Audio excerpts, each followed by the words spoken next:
Alors, c'est un bon travail qui est réalisé par l'Observatoire, même si vous indiquez dans le rapport, et c'est vrai, que la Martinique reste fortement dépendante aux énergies importées. Donc, il y a effectivement encore des efforts à faire. Et là, je m'intéresse uniquement à la partie énergétique. Louis Boutrin disait que nous sommes de bons élèves. Je me pose la question et vous saurez pourquoi. Alors, je vais prendre un cas très précis qui concerne la ville du François, où nous avons effectivement décidé de réaliser une centrale photovoltaïque au sol sur une ancienne décharge publique. Ce qui est largement permis dans les textes nationaux, on va dire, au niveau de l'urbanisme. Notre dossier a été retoqué alors que le permis de construire a été validé par l'État. La modification du plan local d'urbanisme a été réalisée également sans problème. Et l'AFD nous a même octroyé un prêt de 2,5 millions pour la réalisation de la centrale photovoltaïque qui aurait permis un mix énergétique puisque l'équivalent de 600 foyers aurait pu être alimenté.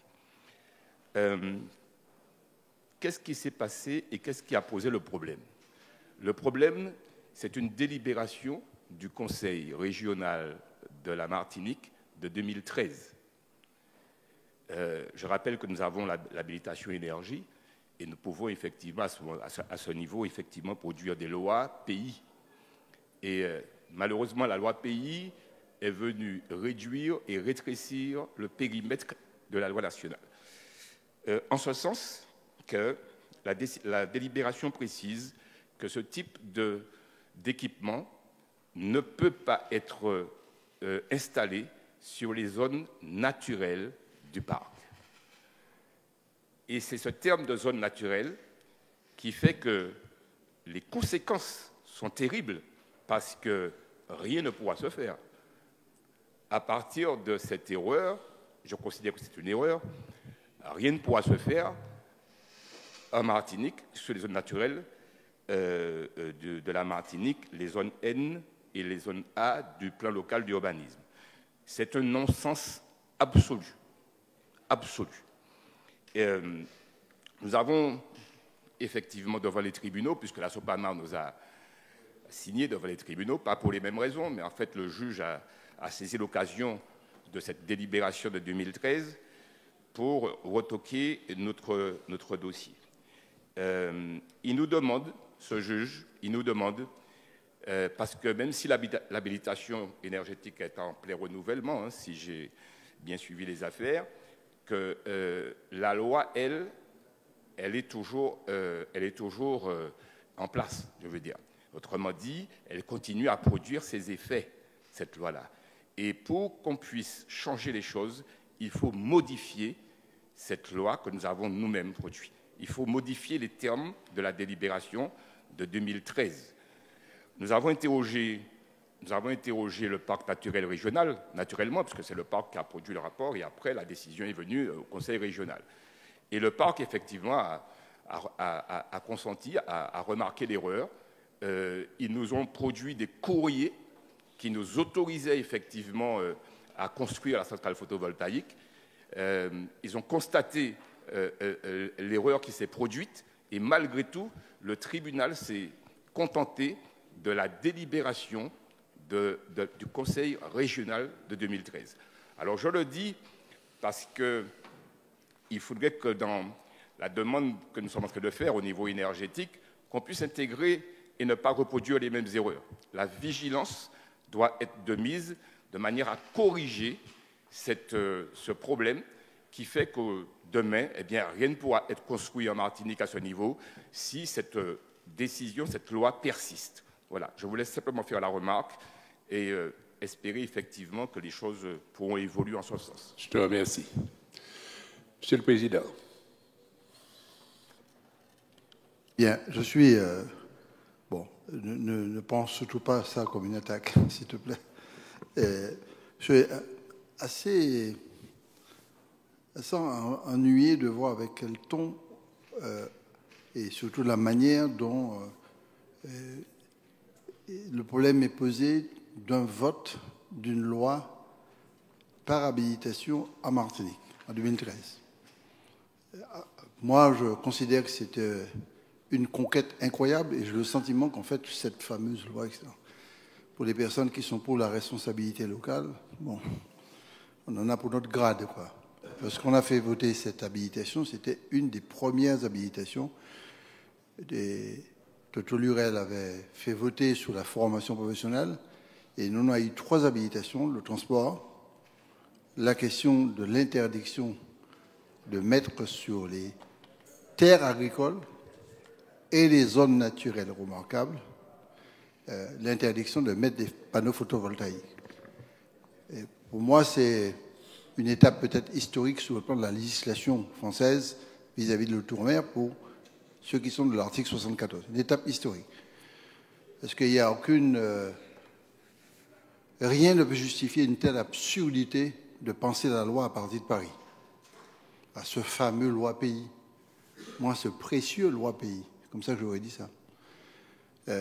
Tous les hésitent pour la virgule, etc. Je me rappelle quand j'étais président de région, et certains membres, ils sont toujours ici, on avait 700 hectares menacés par des terres agricoles, des terres naturelles menacées par une spéculation sans nom sur nos terres agricoles, avec beaucoup d'investisseurs qui viennent de l'extérieur pour pouvoir vendre notre soleil pour nous-mêmes.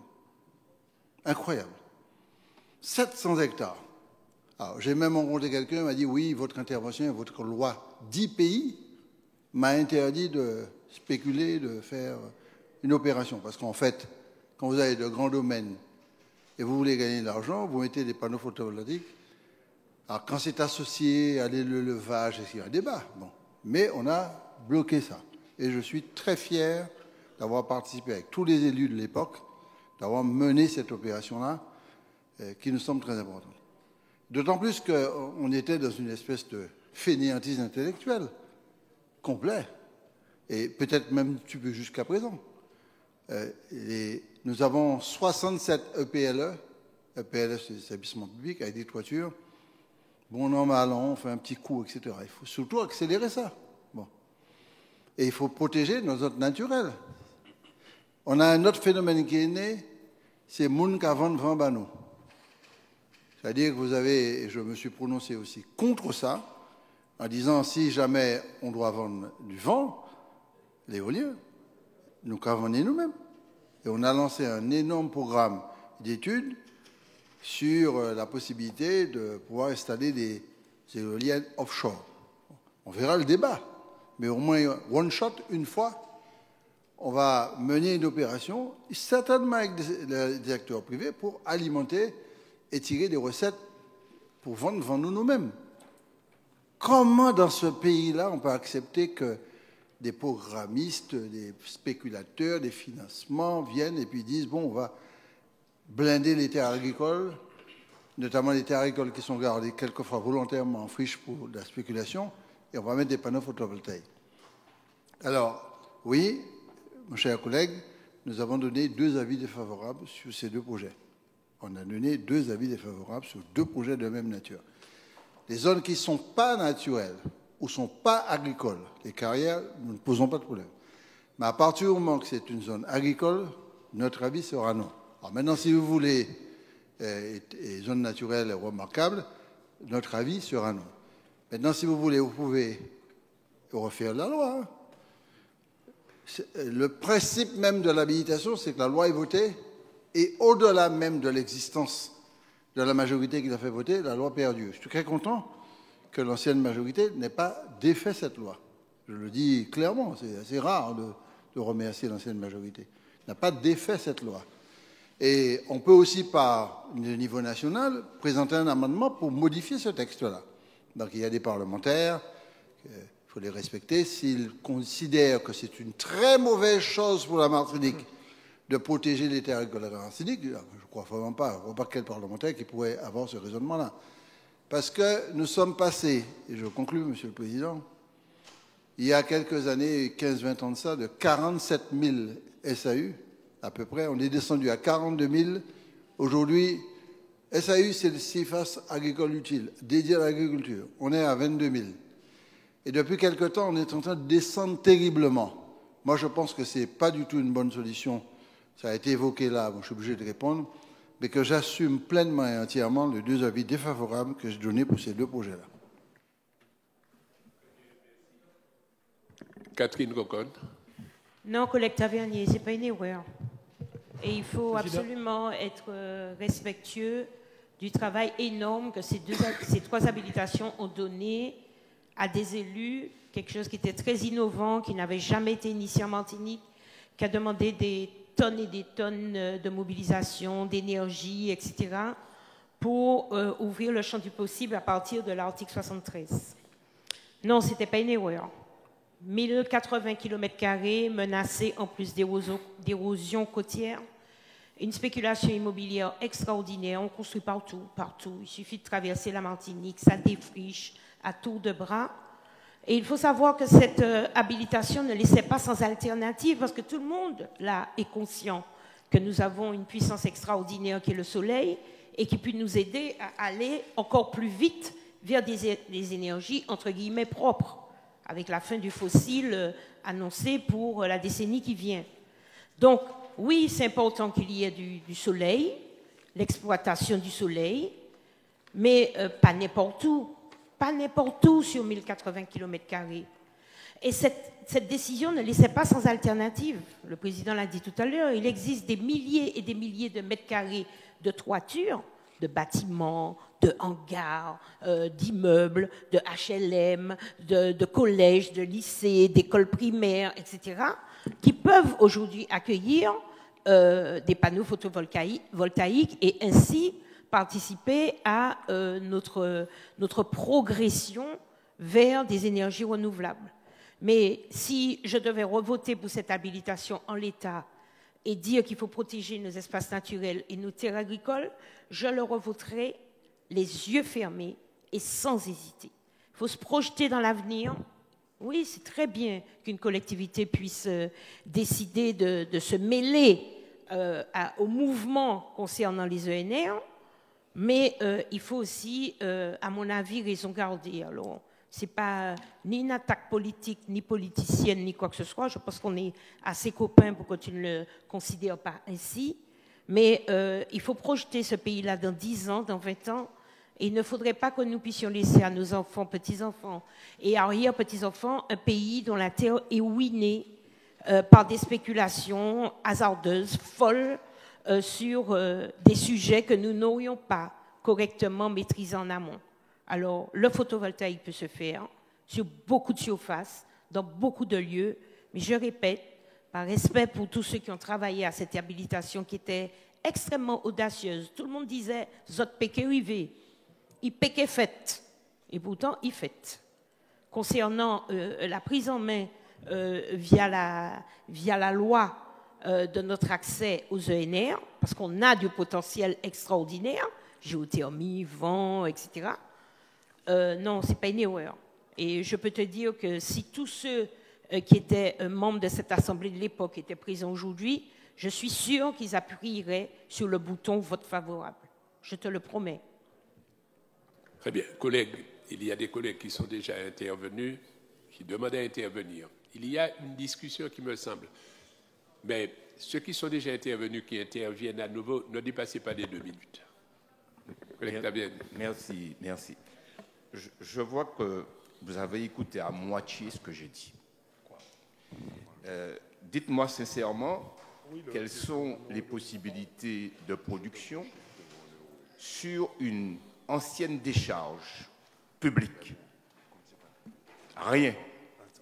Rien n'est possible. Rien n'est possible. Vous voyez? Et la loi française permet effectivement la construction de centrales photovoltaïques sur ces espaces-là. Je ne parle pas de terrain agricole. Il faut resituer les choses dans le bon sens. D'accord? Je parle de décharges publiques, d'anciennes décharges, d'accord, assainies aujourd'hui. Donc, on ne se trompe pas de sujet. Mais naturellement que que la loi pays, les habilitations, mais tous les Martiniquais sont pour, mais je suis le premier. Mais admettez quand même, lorsqu'il y a un problème dans une loi que nous avons effectivement éditée, admettez de corriger l'erreur. Parce que ce que je vous cite là, ce n'est pas Samuel Tavernier, c'est le juge, c'est le tribunal qui le dit. Autrement dit, chaque fois qu'il y aura une affaire qui ira dans ce sens, le juge va intervenir. Ça va servir de jurisprudence, cette affaire-là. Donc, autrement dit, il faut préciser la zone naturelle. C'est la précision qu'il faut porter. Je ne dis pas qu'on a fait du n'importe quoi. Je dis qu'il faut être vigilant sur la rédaction. Alors, c'est vrai que... Attends, Président, alors parce qu'on a une habilitation, on est des chefs, on est des rois, et puis tout ça, on ne peut pas se tromper. Collègue, tu reprécisais ce que tu avais dit. Oui, je termine, Président. On peut effectivement... On peut effectivement se tromper sur un terme, ou encore préciser le terme de zone naturelle. D'accord? Donc aujourd'hui, le cas de la ville du François sert de jurisprudence à toute la Martinique, puisque je rappelle que nous voulons installer une ferme photovoltaïque sur une ancienne décharge publique désaffectée. Ce que tu devrais préciser, c'est que le tribunal qui a pris sa décision aussi, donc qui a conforté le texte. Tu ne le dis pas. C'est le tribunal qui a tranché. Le tribunal a tranché, point à la ligne. Maintenant, faites recours, si vous voulez, sur la base des documents. Mais tu le dis, c'est le tribunal qui a décidé. Mais ce serait à la place du tribunal. On aurait voté ici, j'aurais voté contre. Parce que c'est une zone naturelle. Et classée. Ce n'est pas parce qu'on aura dit des charges qu'il ne peut pas être classé zone naturelle. C'est le cas. Très bien. Il y a le collègue Boutret et le collègue Marissette, mais le collègue Bonol n'était pas intervenu. Sauf si je me trompe. Non, je n'étais pas intervenu. Vas-y, et puis après, on vient. Je n'avais pas prévu d'intervenir sur ce sujet, puisque j'envisageais l'autre sujet. Mais je veux quand même dire, nous sommes tous d'accord sur l'absolue nécessité de faire des lois pays. Mais il ne faut pas éliminer l'idée qu'on puisse à un moment donné se rendre compte qu'il y a besoin d'une petite adaptation, voire une petite évolution. Il faut accepter cela. Deuxième chose que je veux dire, et le texte nous le dit, nous sommes au début, ou peut-être nous sommes en retard dans toute une stratégie d'autosuffisance énergétique pour ce pays. Et j'aime entendre les propos qui sont tenus tout à l'heure, quand on dit que nous avons soleil, nous avons du vent, nous avons tout ce qu'il faut, mais nous avons tout ce qu'il faut pour avancer vers cette autonomie. Mais peut-être que nous n'avons pas de moyens pour le faire. Peut-être. À Rivière-Pilote, ça peut gêner, mais nous avons entrepris de mettre à disposition les bâtiments publics pour produire de l'électricité. Ça apporte un tout petit peu d'argent, mais ce n'est pas assez, ça va apporter beaucoup, mais on en produit un peu. Nous avons cette capacité, Madame la Sénatrice, oui, dans ce pays, à faire des choix. C'est des choix politiques et il faut une volonté ferme de ceux qui sont élus pour pouvoir y aller. Et c'est le cas de la collectivité avec tous ces bâtiments publics où on peut commencer à agir dans la production énergétique. Donc il ne faut pas être dans, entre guillemets, le mot créole faire la fine bouche, il faut y aller franchement et exprimer une volonté ferme, ça s'appelle volonté politique ferme, pour y aller. Et j'allais dire une phrase qui n'est pas de moi, nous pas besoin de mon extérieur pour faire ça, bah nous, pour dire nous ça pour nous faire. Quelqu'un avait dit, les meilleurs spécialistes des affaires martiniquaises, ce sont les Martiniquais, et nous sommes dans la salle, il me semble. Merci. Merci beaucoup. Je voudrais te dire, rassure-toi, je ne vais pas parler de traîner le citron. Collègue Boutret. Je t'embête, c'est pas vrai. Je connais traîner le citron. Bon. Oui. Chers collègues, ce n'est ni une erreur, ni une interprétation abusive du tribunal. Cette affaire est allée devant la Cour administrative d'appel de Bordeaux qui a confirmé. Donc, on comprend le désarroi de M. le maire et il nous dit aujourd'hui que c'est une décharge publique. Oui, mais la décharge, ce sont des ordures. Le sous-sol, c'est quoi? On met les ordures où? C'était une zone naturelle qui est classée comme étant une zone naturelle. Donc, peu importe ce que l'on met au-dessus, la nature du sol n'a pas changé. C'est pour cela, c'est pour cela qu'on en a déjà débattu. La loi d'habilitation énergie votée par la région, que nous avons renouvelée ici même devant l'Assemblée, elle est toujours d'actualité et elle est valable. Il ne faut rien changer. Protéger les terres agricoles de la spéculation et également protéger nos zones naturelles remarquables. Juste un point, Président. Il y a sur le territoire du François des potentialités pour mettre du photovoltaïque. Et c'est là-dessus qu'au lieu de s'arc-bouter sur ce site, que l'on peut, il ne m'écoute pas, c'est dommage, Monsieur le maire, il y a des potentialités sur le territoire communal du François que l'on peut mettre à profit, exploiter pour que tu puisses profiter des financements et être en autoproduction énergétique. C'est intéressant, mais il faut qu'on se mette autour d'une table et que l'on puisse avancer. Je ne vais pas prendre la défense du rapporteur, mais il a été dit qu'il y avait 3 pages. Je m'inscris en faux. Il n'y a pas 3 pages, il y a 79 pages et une synthèse de 30 pages. Merci beaucoup, collègue Marissette. Non, nous parlions de l'observatoire, mais un débat qui s'est ouvert, parce qu'il y a une digression et le débat est intéressant. Non, si j'ai souhaité intervenir, c'est pour réagir par rapport à un qualificatif qui a été donné. D'autres collègues qui ont parlé avant moi ont déjà réagi, je vais réagir dans le même sens, disant qu'il y a eu une erreur. Lorsque, ici, dans cette salle, nous étions alors région, a été débattu et nous avions obtenu la possibilité de faire des textes nous-mêmes grâce à l'habilitation. Je présidais un groupe de l'opposition, mais nous avions, avec enthousiasme, voté pour établir des règles propres à notre pays concernant les fermes photovoltaïques.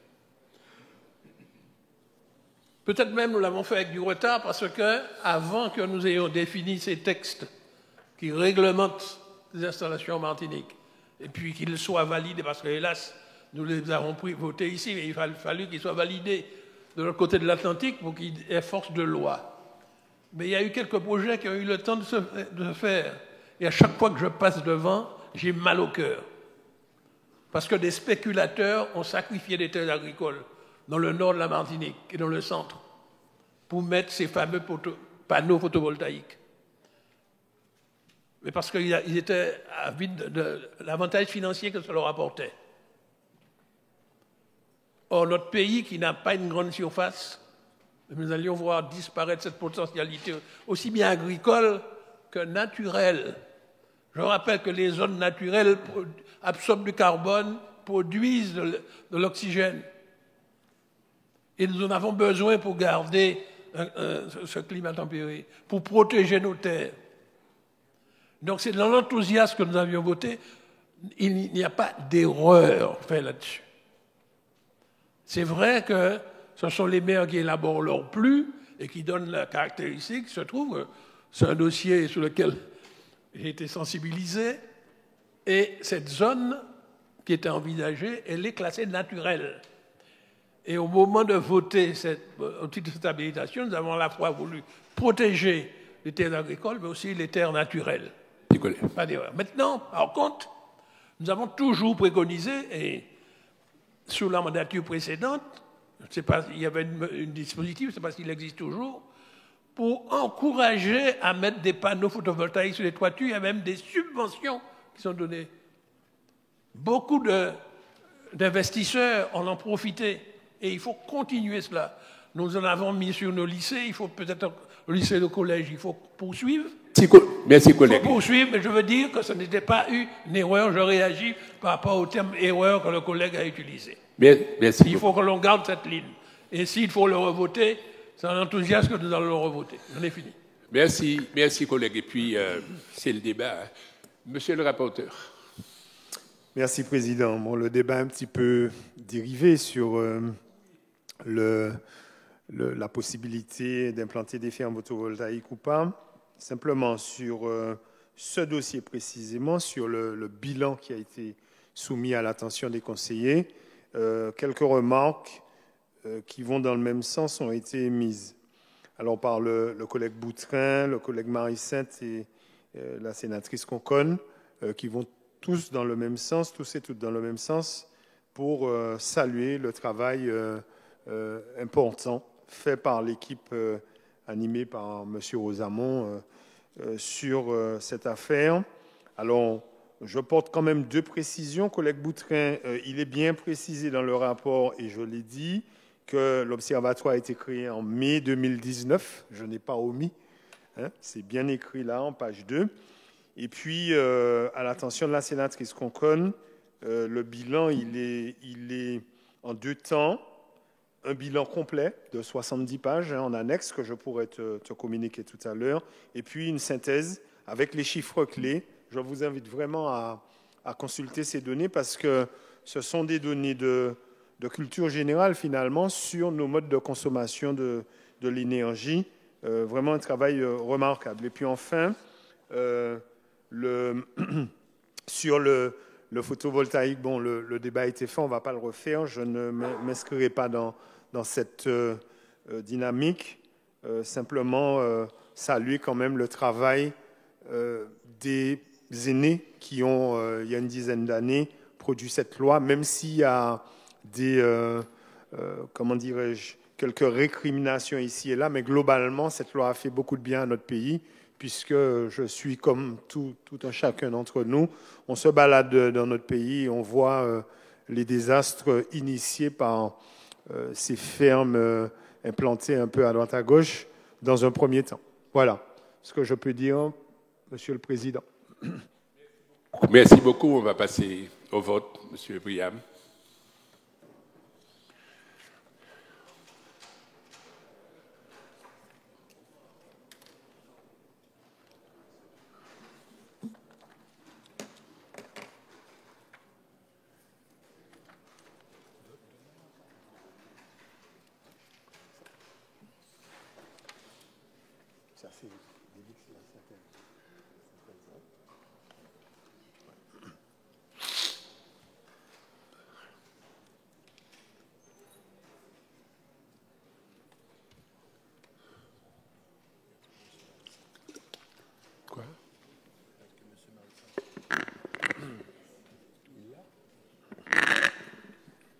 Monsieur Marissette.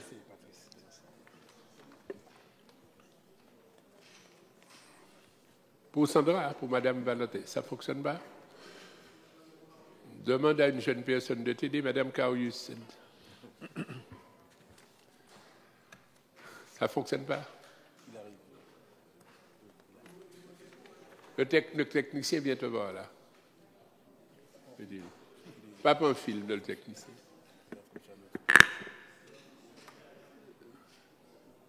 Regarde pour lui, pour M. Marissette, le truc de Mme Valentin.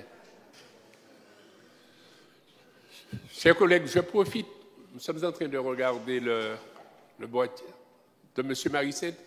Je vais vous dire, nous reste beaucoup de dossiers, y compris des dossiers présentés par notre collègue. Donc, je vous demande de faire l'effort de respecter les 2 minutes.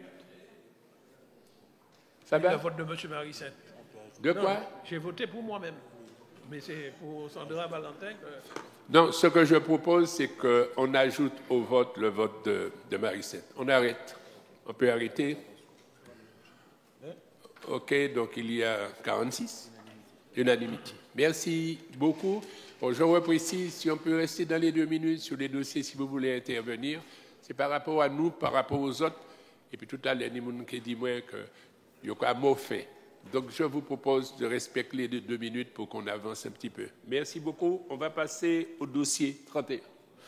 Président, si tu permets,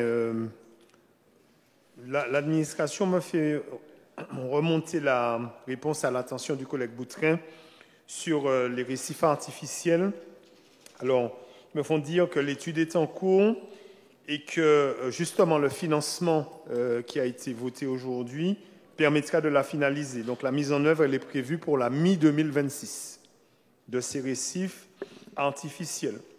Donc à la fin de l'étude, on connaîtra les matériaux, les différents matériaux retenus. Voilà ce que je peux te porter comme précision. Et puis sur la fiche de poste, j'ai demandé qu'on te la fasse parvenir, en fait d'ailleurs, à l'attention de l'ensemble des collègues. Vous avez annoncé